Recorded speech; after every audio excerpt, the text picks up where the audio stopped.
Patron, je veux mon salaire.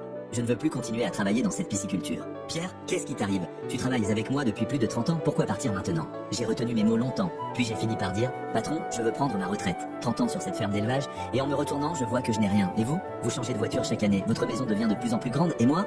Je ne peux même pas m'acheter une moto correcte, je loue encore. Je suis vieux, il faut que je trouve une autre voie.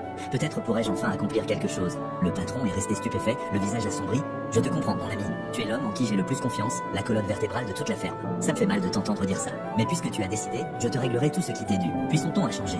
Mais je t'en prie, une dernière fois, ma femme et moi partons en voyage en Angleterre et nous reviendrons dans quelques mois pour la saison de pêche. Peux-tu tenir pour moi ce dernier cycle d'empoisonnement? Ensuite, tu pourras partir à la retraite l'esprit tranquille. Peux-tu me rendre ce service? J'ai hoché la tête. D'accord, patron. À votre retour, je prendrai définitivement ma retraite. Le patron a glissé une carte dans ma main.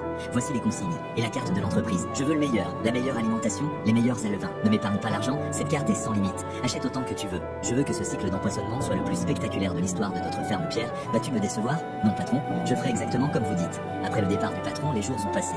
Jusqu'à ce jour-là où un collègue s'est approché, les yeux brillants de convoitise. Eh Pierre, tu as bien la carte sans plafond, hein? Écoute, on achète l'aliment le moins cher, les alevins les moins chers, et on garde la différence pour nous. L'an dernier, la bonne qualité c'était 2 millions. Le bon marché, 400 000 et c'est plié. Frère, c'est pas des broutilles, c'est l'occasion de se refaire, tu piges? L'air est devenu soudainement mort. Je me suis tu longtemps, si longtemps que son sourire s'est figé. Puis j'ai levé la tête, et mot après mot, mes parents m'ont appris une chose, ne touche pas à ce qui ne t'appartient pas même si personne ne regarde, je ferai ce qui est juste. Il a changé de visage d'un coup, comme si on avait allumé une mèche. Très bien, alors fais-le tout seul. Je pointe et je vais dormir. Il a claqué la porte en jurant. Je l'ai regardé s'éloigner et j'ai poussé un long soupir. Ce n'est pas grave. Faire ce qui est juste, rester fidèle à soi-même. Mais je ne savais pas, cette petite obstination allait renverser ma vie. Tu veux savoir ce qui s'est passé au retour du patron? Écris, deuxième partie, en commentaire.